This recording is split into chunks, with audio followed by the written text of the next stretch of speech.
દર્શક મિત્રો, India news Gujarati વિશેષ રજૂઆતમાં હું જીગર દેવાળી આપ સૌનું સ્વાગત કરું છું.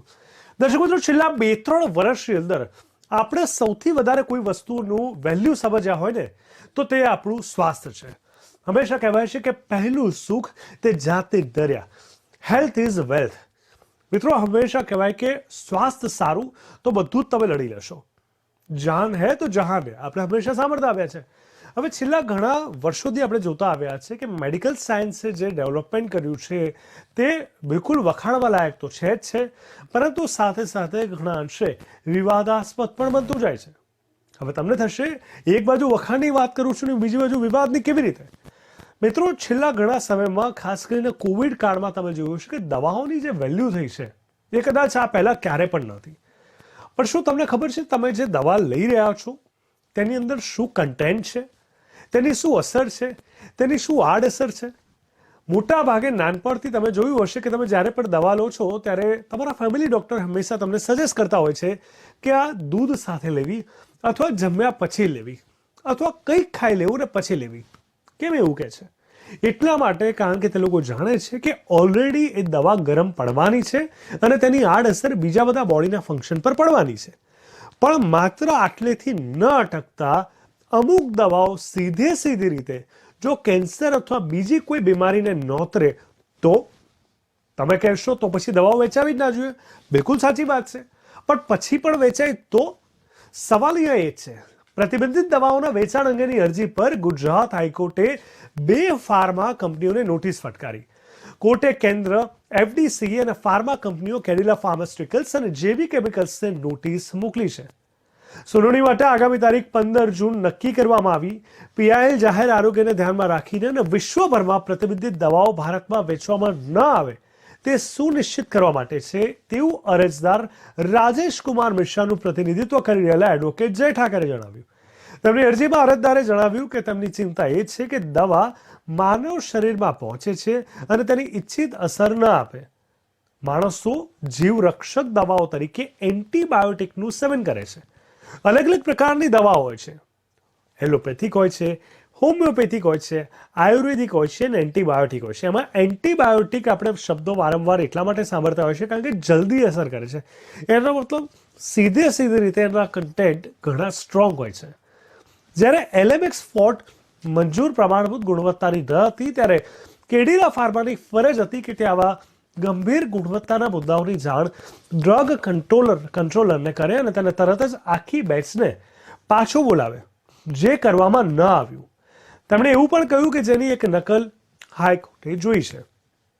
આ બાબતે રાજેશકુમાર મિશ્રાએ એવો દાવો પણ કર્યો છે કે તેની પાસે એક જ બેચમાંથી દવાઓની 2 શીશીઓ હતી જે કાળી થઈ રહી હતી. અરજદારે દાવો કર્યો કે ભારતમાં બિનમાનક અને પ્રતિબંધિત દવાઓનું મોટા પાયે ડમ્પિંગ કરવામાં આવે છે.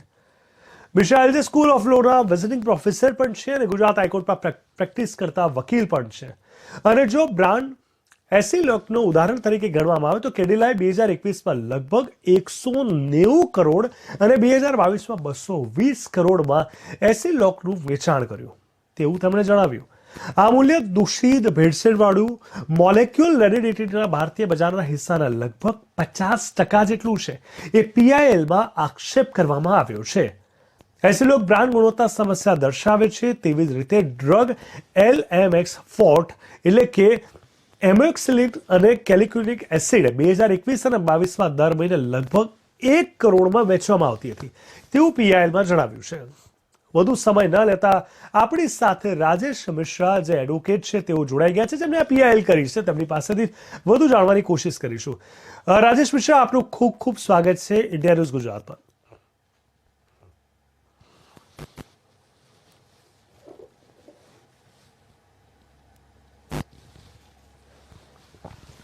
જી, મારો અવાજ આવી રહ્યો છે? રાજેશ મિશ્રા, શું મારો અવાજ આવી રહ્યો છે? નમસ્કાર. યસ આવે છે. વિડિયો દેખાતો નથી. જી બિલકુલ. રાજેશભાઈ, પહેલા તો મારે એ પૂછવું છે આપને કે તમે આ પીઆઈએલ કરી, શું હતી આખી પ્રોસેસ? શું તમને વાંધાજનક લાગ્યું? ક્યાં તમને એવું લાગ્યું કે કંઈક ખોટું થઈ રહ્યું છે જાણતા અજાણતા કોઈ પણ રીતે, અને એ ક્યાંક સામાન્ય માણસના સ્વાસ્થ્ય માટે આગામી સમયમાં વધુ ગંભીર અને ખતરનાક સ્વરૂપ ધારણ કરી શકે છે? જીગરભાઈ, સૌથી પહેલા સૌ દર્શકને અમારો નમસ્કાર. આપણે હું ઘણા ટાઈમથી આ પબ્લિક હેલ્થ રિલેટેડ ઇશ્યુ ઉપર કામ કરી રહ્યો છું. હલો, યસ, હું ઘણા ટાઈમથી આ પર્ટિક્યુલર ટોપિક ઉપર કામ કરી રહ્યો છું. સૌથી પહેલા આપના દર્શકોને હું જણાવીશ કે સૌથી પહેલા આપણા ભારતમાં કયો કાયદો છે જે આ વસ્તુને ગવર્ન કરતો હોય છે. આપણે ડ્રગ એન્ડ કોસ્મેટિક એક્ટ 1940 છે, જે અંગ્રેજોના ટાઈમમાં બન્યું હતું. એ સ્ટીલ આપણી બધી દવાઈઓને કઈ રીતે બનાવી, કઈ રીતે મોડરેટ કરવી, કોઈ સબસ્ટેન્ડર્ડ દવા હોય એ એવી રીતે માર્કેટમાં હોય તો એ બધી વસ્તુને ડ્રગ રેગ્યુલેટર કઈ રીતે કંટ્રોલ કરે છે, બધા પ્રોવિઝનો લીગલી, જે સિન્સ આઈ એમ અ પ્રેક્ટિસિંગ એડવોકેટ ઓલ્સો, તો એ બધું એમાં લખ્યું છે કઈ રીતે કરવું. અને 1945માં એમના રૂલ્સ બી બન્યા છે. હવે ભારતમાં ઘણા ફાર્માસ્યુટિકલ કંપની, એન્ડ સ્પેશિયલી આપણે ગુજરાતની વાત કરીએ તો ઘણા ફાર્માસ્યુટિકલ કંપની એવા પદાર્થો, સિમ્પલ ભાષામાં હું જણાવીશ કે એવા મોલિક્યુલ વાપરે છે જે ઓલ ઓવર ધ વર્લ્ડ બેન થઈ ગયું છે. Okay, all over the world એ લોકોને નુકસાન થતું હોય, જેટલી બી ઇન્ટરનેશનલ કંપની છે એ લોકોને નુકસાન થતું હોય ફાર્માસ્યુટિકલ કંપની, તો બી એ વસ્તુ બેન કરી દીધી છે કે ભાઈ આ લોકો માટે સારી નથી. તો એ જે રેનિટીડિન મોલિક્યુલ છે, હજી ગુજરાતમાં અને ભારતમાં એવી કંપનીઓ છે જે મોલિક્યુલ લઈને મેડિસિન્સ બનાવે છે. હવે તમારો નેક્સ્ટ પ્રશ્ન એ બની શકશે કે આ રેનિટીડિન મોલિક્યુલ લઈને બનાવે તો એમાં પ્રોબ્લેમ શું છે. સો પ્રોબ્લેમ એવું છે કે આ જે રેનિટીડિન મોલિક્યુલ છે એ with the passage of time એની અંદર એક ઇમ્પ્યોરિટી જનરેટ થાય છે. ઇમ્પ્યોરિટી એટલે આપણે કહી શકીએ એક ટાઈપનું કન્ટેમિનન્ટ હોય છે. જ્યારે દવા બનતી હોય તો એની અંદર એક ઇમ્પ્યોરિટી આવી જતી હોય છે, અને સમયની સાથે નોર્મલી શું થતું હોય છે, પેકેજિંગ થતું હોય છે 70 ડિગ્રી સેલ્સિયસ જેટલા બી ટેમ્પરેચર ઉપર કરે, પછી પેકેજિંગ થતી હોય છે, પછી એ માર્કેટમાં જતી હોય છે. સમય સાથે એ જે ઇમ્પ્યોરિટી છે એની અંદર રહે છે અને એ વસ્તુ ખરાબ, એટલે સાયન્ટિફિક ટર્મ ડીજનરેટ છે કે એ ડીજનરેટ કરતી હોય છે મેડિસિન. હવે તમે કહેશો કે આ ઇમ્પ્યોરિટી જે છે, તો એ ઇમ્પ્યોરિટીનું જે નામ છે એ છે NDMA. તો ડોક્ટરોને ખબર છે આ વસ્તુ. અને આ જે NDMA નામની જે ઇમ્પ્યોરિટી છે એ શું કરે છે દવામાં, તમે જોતા હશો કે નોર્મલ સપોઝ એક ગ્રીન કલરની પિલ છે, એ મેડિસિન છે, તો જેમ જેમ સમય વધશે માર્કેટમાં તો જતી રહી પેકિંગ થઈને, જ્યારે લોકો એ મેડિસિન ખોલશે તો જે ગ્રીન કલરની જે કોટિંગ કરી છે કંપનીએ એ બ્લેક થઈ જાય કે ડાર્ક બ્રાઉન થઈ જાય. તો because of that impurity NDMA, જે મેં તમને કીધું. હવે ઇમ્પ્યોરિટી શું કરે છે, તો આખા દુનિયાની રિસર્ચ જે મેં મારી પબ્લિક ઇન્ટરેસ્ટ લિટિગેશન WPPIL 40/2023માં સાઇટ કરી છે, ઘણી રિસર્ચ એવું કહે છે કે આ જે NDMA જે ઇમ્પ્યોરિટી છે, આ એક ટાઈપનું કન્ટેમિનન્ટ આપણે પદાર્થ કહી લઈએ. આ ઇમ્પ્યોરિટી શું કરે છે, આ લોંગ ટર્મમાં આને એકચ્યુઅલી કાર્સિનોજન ટેકનિકલ ભાષામાં કહેવાય છે. હવે આ શું કરે છે, તો આ કેન્સર નું કારણ બને છે લોંગ ટર્મમાં. આવી ઘણી રિસર્ચો કહે છે, હું નથી કહેતો. તો આપણે એ બધી રિસર્ચો આપણી પબ્લિક ઇન્ટરેસ્ટ જે જનહિત યાચિકા છે એમાં મૂકી છે.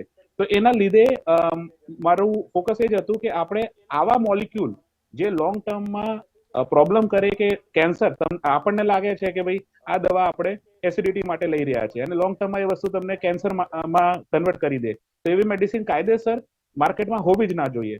હવે હું ખાલી દાખલા તરીકે તમને એક ઉદાહરણ આપું. આપણા દેશમાં આ વસ્તુ ગવર્ન કોણ કરે છે, તો આપણે યુનિયન હેલ્થ મિનિસ્ટ્રી છે, એની અંદર ડ્રગ રેગ્યુલેટર છે CDSCO, central drug standard control organization. તો તમે માનીને તમને હેરાન થશે અને બધા દર્શકોને હેરાની થશે કે 2022માં સેપ્ટેમ્બરમાં CDSCO શું કરે છે, ડ્રગ રેગ્યુલેટર દર મહિને એ લોકો લિસ્ટ બહાર કાઢે છે કે આ પર્ટિક્યુલર દવાઈઓ છે આ સ્ટેન્ડર્ડની નથી, સબ સ્ટેન્ડર્ડ છે, એમાં કોઈ વસ્તુ ખોટી છે કે જે ડિસ્પ્યુટેડ છે.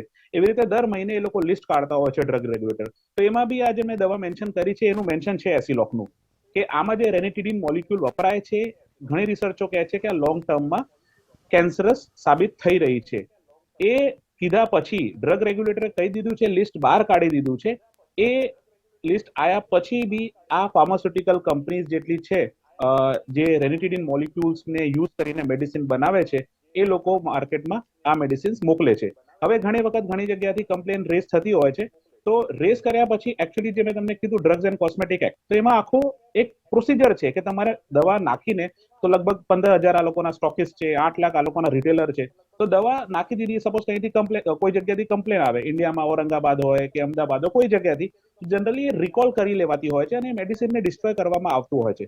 પણ આવી કોઈ પ્રોસિજર આ બધી જે કંપનીઓનું નામ મેન્શન મેં કર્યું છે, જે લોકો આ રેનિટીડિન મોલિક્યુલ વાપરે છે, એ લોકો રિકોલ કરતી નથી. તો રિકોલનું પ્રોસિજર કાયદામાં લખ્યું છે ડ્રગ રેગ્યુલેટર બી કહે છે કે તમારી દવાઈ ખરાબ થઈ જાય કે કોઈ ડિસ્પ્યુટ છે એમાં કે સબ સ્ટેન્ડર્ડ છે તો એવી બધી જે મેડિસિન છે તમે આખું બેચ એક બેચમાં 10,000 થી 50,000 સુધી સ્ટ્રીપ્સ હોય છે એ બધી રિકોલ કરવી જોઈએ પણ આ લોકો રિકોલ કરતા નથી. તો મારે ખાલી હાઈકોર્ટને આ નમ્ર મારી પ્રેયર બી એ જ છે કે આપણે જે વસ્તુ દુનિયામાં જે મોલિક્યુલ બેન થઈ ગયો છે ઇવન તમે ઇન્ડિયામાં બી જોશો તો આ જે બે કંપની મેં તમને કીધી જેમનું નામ કોર્ટે કીધું છે કે એડ કરવાનું એઝ અ રિસ્પોન્ડન્ટ સામાવાળા તરીકે પણ એના સિવાય તમે જોશો તો બધી કંપનીઓ આ મોલિક્યુલ બંધ કરી દીધું છે એ લોકો આ યુઝ જ નથી કરતા ભલે એ લોકોને લોસ જતું હોય ભલે એ લોકોની દવા જે મેડિસિન છે એ મોંઘી વેચાય પણ એ લોકોએ બંધ કરી દીધું છે પણ હજી 2-3 કંપનીઓ છે જે વેચે છે તો મારું ઓબ્જેક્શન ત્યાં છે કે આપણા ઇન્ડિયન્સમાં આપણે બધાને સિટીઝન માટે આવી સબ સ્ટેન્ડર્ડ મેડિસિનની જરૂર નથી જે દુનિયામાં બેન છે ને આપણે ખાઈએ.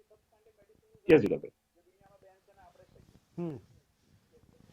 અચ્છા રાજેશભાઈ, મારે એ સમજવું છે કે તમે જે કાયદાની વાત કરી અને એ કાયદાના માપદંડ પ્રમાણે તમે જોયું કે આ વસ્તુ યોગ્ય નથી, રિકોલ થવી જોઈએ અને નથી કરતી આ જે તે કંપની, અને તમે આગળ પીઆઈએલ કરી.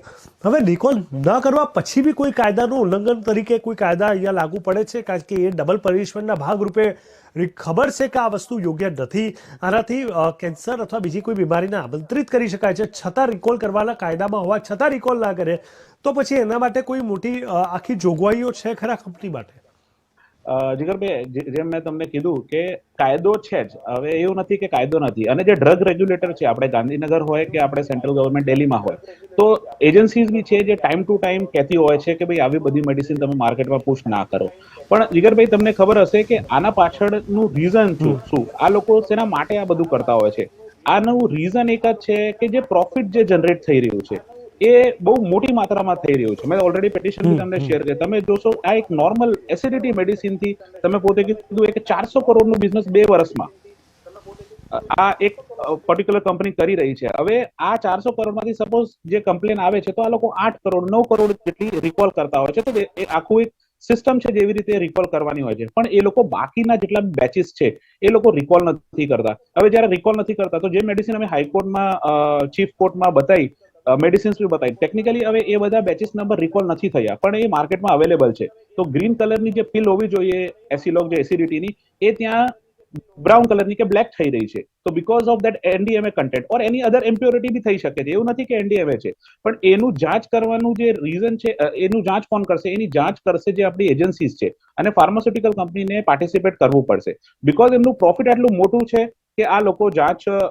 ને ટાળી જાય છે. અને જ્યારે બી આવે છે તો મારી એકચ્યુઅલી પ્રેયર જે દાદ આપણે કહીએ દાદ બી એવી રીતે જ છે કે આ જાંચ પ્રોપર થવી જોઈએ. રિકોલ કરીએ તો આ લોકોને વસ્તુ અપડેટ કરવી જોઈએ. એઝ અ સિટીઝન તમે હો કે હું, આપણને ખબર હોવી જોઈએ કે આ દવા આ જે મેડિસિન છે અહીંયા ખરાબ હતી, અહીંયાથી રિકોલ થઈ ગઈ છે, તો આપણે ઓનલાઈન ટ્રાન્સપેરન્ટ પોર્ટલ બી બનાવી દો એવી રીતે તાકી સપોઝ તમારા હાથમાં કોઈ દવાઈ આવે, હવે તમને તો ખબર પડવાની નથી કે એ દવા કાલી કલરની બની હતી કે ગ્રીન કલરની બની હતી કે લાલ કલરની બની હતી. તમને તો લાગશે આ કોટિંગ જ છે એટલે બરાબર છે, પણ એકચ્યુઅલી એ દવા ગ્રીન કલરની હતી પણ પછી જયારે માર્કેટમાં ગઈ તો એ 2 કલર થઈ ગઈ, બ્લેક બી થઈ ગઈ. તો હવે એ વસ્તુ તમારા બોડી માટે છે બી કે નહીં? તમારા બોડી તમે ખાઓ છો કે તમારા બોડીમાં એસિડિટી જતી રહે, પણ સર જ્યારે ખાઓ બોડીમાં કોઈ અસર ના કરે, કાં તો લોંગ ટર્મમાં એનડીએમએ કન્ટેન્ટ જે વધતું જાય તે. હવે આ એનડીએમએ જે કન્ટેન્ટ જે મેં તમને કીધું ને ઇમ્પ્યોરિટી, આખા દુનિયામાં તમે જોશો ને તો ઘણી રિસર્ચ છે કે આ કેન્સરનું કારણ બને છે લોંગ ટાઈમમાં. એટલે ઘણી કંપનીઓ તમે જોશો કે જીએસકે ફાર્મા છે all over the world, one of the biggest pharmaceutical company, એટલી જેટલી બી અમેરિકામાં છે એફડીએ બેન કરી દીધું છે કે એનડીએમએ જેવી કન્ટેન્ટ વાળા મોલિક્યુલ નહીં વાપરવા, આપણે મેડિસિનમાં નહીં વાપરવા, કેમ કે આ ઘણી રિસર્ચ બતાવે છે કે કેન્સરમાં કન્વર્ટ કરી રહી છે. પણ બીકોઝ ઘણી કંપનીઓનું પ્રોફિટ માર્જિન એટલું સેટ થઈ ગયું છે તો એ લોકો ફોરેન કન્ટ્રીઝમાં તમે જોશો, જે એક્ઝામ્પલ્સ મેં પેટિશનમાં સાઇટ કર્યા છે, એક સનોફી કરીને કંપની છે તો એ લોકોને લોસ થતું હતું તો બી એ લોકોએ બેન કર્યું કે કઈ વાંધો નથી, આપણે લોકોના હેલ્થ સાથે કોઈ બી ખિલવાડ કરવાની જરૂર નથી. પણ અને ઇન્ડિયામાં બી તમે જોશો તો સન ફાર્મા ફાર્માસ્યુટિકલ કંપની વાપરતી નથી. ઘણી કંપનીઓ છે ઇન્ડિયામાં બી એ લોકો વાપરતા નથી આ મોલિક્યુલ, પણ હજી ઘણી કંપનીઓ છે જે વાપરે છે અને એ હેલ્થ માટે, આપણા સિટીઝનના હેલ્થ માટે સારી નથી. તો આ કાયદા કાનૂનના માપદંડનું આટલું ટેકન ફોર ગ્રાન્ટેડ કઈ રીતે આ કંપનીઓ લઈ શકે છે? શું માત્ર પ્રોફિટ માટે? કારણ કે તમે જે પ્રમાણે અમુક કંપનીઓના નામ આપ્યા, ફોરેનની સનોફીની તમે વાત કરી કે જે લોકો લોસમાં હતા છતાં બંધ કર્યું, which is a good thing. આપણે સન ફાર્માની પણ તમે વાત કરી કે જે લોકોએ પણ બંધ કર્યું. તો ડેડિકેટલી 2 કે 3 કંપની જ વારંવાર આ પ્રકારનું ઉલ્લંઘન કરતી હોય તો બની શકે કે બીજી બધી દવાઓમાં પણ ક્યાંક ભેળસેળ અથવા પછી કોઈ પણ પ્રકારનું જોખમ અહીંયા હોય દવાઓની અંદર? જીગરભાઈ, હવે તમને ખ્યાલ છે, હવે આપણે એઝ અ સિટીઝન આપણી જોડે રિસોર્સિસ લિમિટેડ હોય. આપણે જે રિસર્ચ તમે એટલે મારી રીતે જેટલી રિસર્ચ થઈ શકતી હતી, તો આ જે એસિડિટીની જે એસિલોક જે કેડિલા ફાર્માસ્યુટિકલ કંપની બનાવે છે, એક એલએમએક્સ ફોર્ટે ઇન્જેક્શન આવે છે. એ કોર્ટમાં બી અમે જજ સાહેબને બતાવ્યું હતું કે જે એલએમએક્સ ફોર્ટે ઇન્જેક્શન છે એ એન્ટીબાયોટિક્સ છે, એ લાઈફ સેવિંગ ડ્રગ છે. તો એ બી કાયદેસર તમે જોશો જેટલા બી ઇન્જેક્શન આ એલએમએક્સ ફોર્ટે એન્ટીબાયોટિક છે એ એકદમ ક્લીન વોટર જેવું હોવું જોઈએ, પણ એ બી યલો થઈ જાય છે, ડાર્ક બ્રાઉન થઈ જાય છે. પછી એક તમે પેટિશનમાં તમે જોશો કે ન્યુટ્રિડિક કરીને એક મેડિસિન છે જે બી કાળી પડી ગઈ, આખી યલો હોવી જોઈએ. એ એકચ્યુઅલી વિટામિન માટે વપરાતી હોય છે કે બોડીમાં તમારે વિટામિન ઓછા હોય તો ડોક્ટરો જનરલી લખતા હોય છે. પણ આના પાછળ આ તો 3-4 તો અમે મેન્શન કરી છે. તો અમારું દાદ બી અમારે પેટિશનમાં મેં ઘણી દાદો લખી છે કે એકચ્યુઅલી કોર્ટ સાહેબે સવાલ પૂછ્યો હતો અમારા એડવોકેટ સાહેબને કે ભાઈ તમારી દાદ શું છે, તો દાદ અમારી એક બે નથી, અમારે 14-15 અમે દાદ લખી છે કે ભાઈ આ બધી વસ્તુ માટે ક્લેરિફિકેશન જોઈએ. અને જે ડ્રગ રેગ્યુલેટર છે, ચાહે પછી એફડીએ ગુજરાત હોય કે પછી સેન્ટ્રલ ગવર્મેન્ટ હોય, અને મેં બંનેને લખ્યું બી છે, મેં યુનિયન હેલ્થ મિનિસ્ટ્રીને બી લખ્યું છે અને એફડીએ ગુજરાતને બી લખ્યું છે કે તમારી સામે આ બધી કંપનીઓ આવી મેડિસિન્સ પુશ કરે છે માર્કેટમાં, તો તમે શું પગલા લઈ રહ્યા છો આ બધા. અને મેં એ લોકોને જાણ બી કરી છે કે આવી રીતે માર્કેટમાં બેચીસમાં આવી રીતની મેડિસિન્સ મળી રહી છે, પણ હજી કોઈ પગલા લેવાતા નથી આ બધા કંપનીઓની. મેં તમને કીધું છે કે ભાઈ એના પાછળનું જે કારણ છે પ્રોફિટ હોઈ શકે છે, કેમ કે અલ્ટિમેટલી કોઈ બી કંપની ઇન જનરલ તમે બી જોશો તો એ લોસ કરવા માંગતી નથી, તો એ પ્રોફિટને પણ એનો મતલબ એ નથી કે તમે પ્રોફિટ કરવા માટે લોકોના હેલ્થ સાથે ખિલવાડ કરો. તો એ મારે એકચ્યુઅલી પોઈન્ટ છે જે મારી પબ્લિક ઇન્ટરેસ્ટ લિટિગેશનમાં જાહેર યાચિકામાં છે. બિલકુલ, પ્રોફિટ માટે આ પ્રકારની વાત થાય એ બિલકુલ યોગ્ય નથી. અને આખી આ ઘટનાઓને જો આપણે સમજવાની કોશિશ કરીએ તો સ્વાભાવિક રીતે એક સામાન્ય માણસના સીધા એના સ્વાસ્થ્ય સાથેના ચેડા થઈ જતા હોય છે. અહીંયા તમે કંઈક બીજું બી ઓબ્ઝર્વ કર્યું હશે રાજેશભાઈ, કારણ કે આ દવાઓની જે અસર થતી હોય છે એ આડકતરી રીતે બીજી બધી બીમારીઓને પણ નોતરતી હશે ને. જે રીતે તમે કીધું કે આ બેન થયેલી વસ્તુ એ કન્ટેન્ટને જો દવામાં એડ કરીને આપવામાં આવે તો એકમાંથી બીજું, બીજામાંથી ત્રીજું, અને ઓલરેડી પેશન્ટ હોય એટલે માનો કે ડાયાબિટીસ અથવા બીજી કોઈ બીમારીથી પીડાય છે તો પછી વધારે ઘાતક અથવા ખતરનાક સાબિત પણ થતું હશે.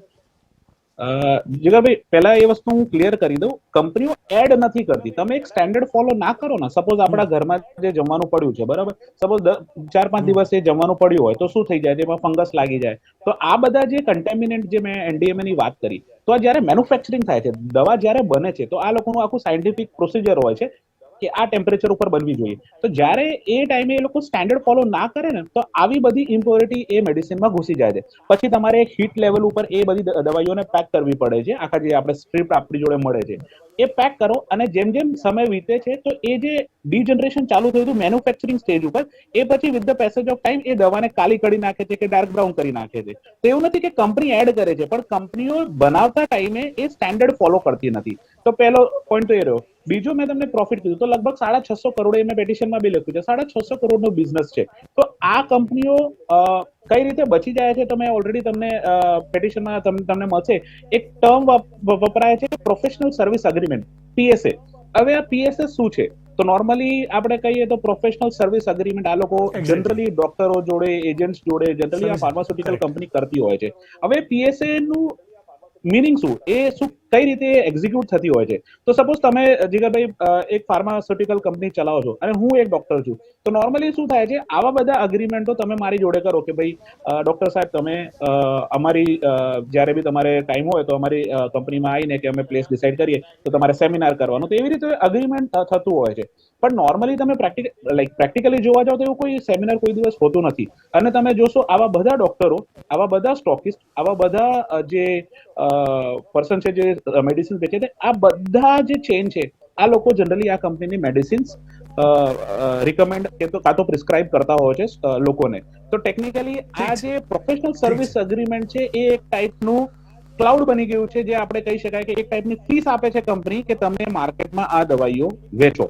તો આ ટેકનિકલી આ પોઈન્ટ ઇન્વેસ્ટિગેશન નું છે, તો એ બી અમે લોકોએ પેટિશનમાં લખ્યું છે કે આ જે પ્રોફેશનલ સર્વિસ અગ્રીમેન્ટ છે જે ડિફરન્ટ સ્ટેક હોલ્ડર જોડે થાય છે, ઇન્ક્લુડિંગ ડોક્ટર, ઇન્ક્લુડિંગ એજન્ટ્સ, તો એ લોકો પછી એટલે તમે જોતા હશો કોઈ બી ડોક્ટર પાસે જાઓ એટલે આખું એક ફિક્સ કંપનીની જનરલી એ દવા ત્યાંથી નીકળતી હોય છે.